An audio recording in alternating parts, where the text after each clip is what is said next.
بسم اللہ الرحمن الرحیم۔ سامعین کرام، آج کی ویڈیو میں ہم دو چیزیں ڈسکس کریں گے۔ نمبر ایک، صدقہ فطر جسے فطرانہ بھی کہتے ہیں، اور دوسرا فدیہ۔ یہ کیا ہیں اور ان کی مقدار اس سال کیا ہے؟ صدقہ فطر وہ خیرات ہوتی ہے جو ہر صاحب استطاعت اپنی طرف سے اور اپنے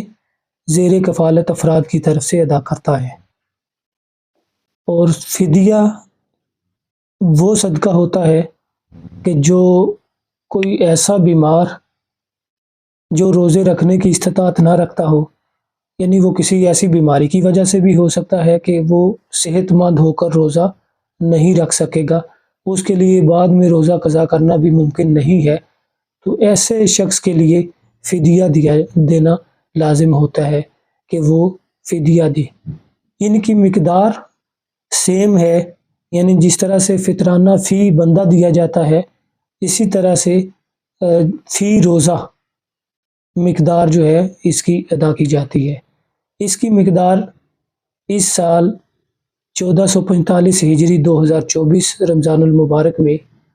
گندم کے اعتبار سے اگر کوئی دیتا ہے،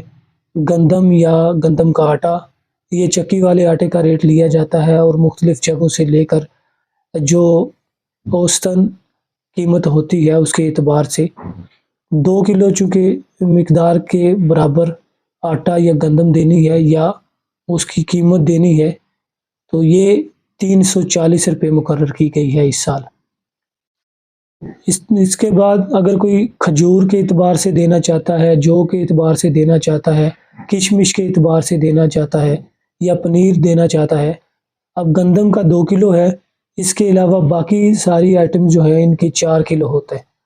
تو یہ جس کو جو سوٹ کرے، جو اویلیبل ہو، اسی کے مقدار کے برابر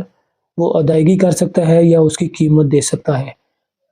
کھجور کے اعتبار سے دیکھا جائے تو کھجور کی 2 کوالٹیز لی جاتی ہیں، ایک درمیانی اور ایک بہت اعلیٰ کوالٹی جو ہوتی ہے، اس کے اعتبار سے 2600 ہے، اور دوسری کیٹیگری کے مطابق 12,000 ہے۔ اسی طرح جو کے اعتبار سے دیکھیں 680 روپے ہے، کشمش کے اعتبار سے 5,000 ہے، اور پنیر کے اعتبار سے 750 روپے بنتی ہے۔ ان میں سے جو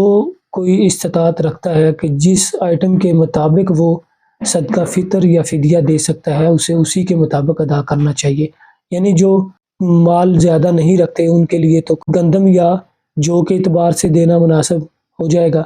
لیکن جو زیادہ مال رکھتے ہیں ان کو پھر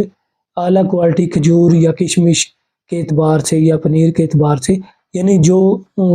غریبوں کے لیے زیادہ فائدہ مند ہو، اس کے اعتبار سے اس کو صدقہ فطر یا فدیہ ادا کرنا چاہیے۔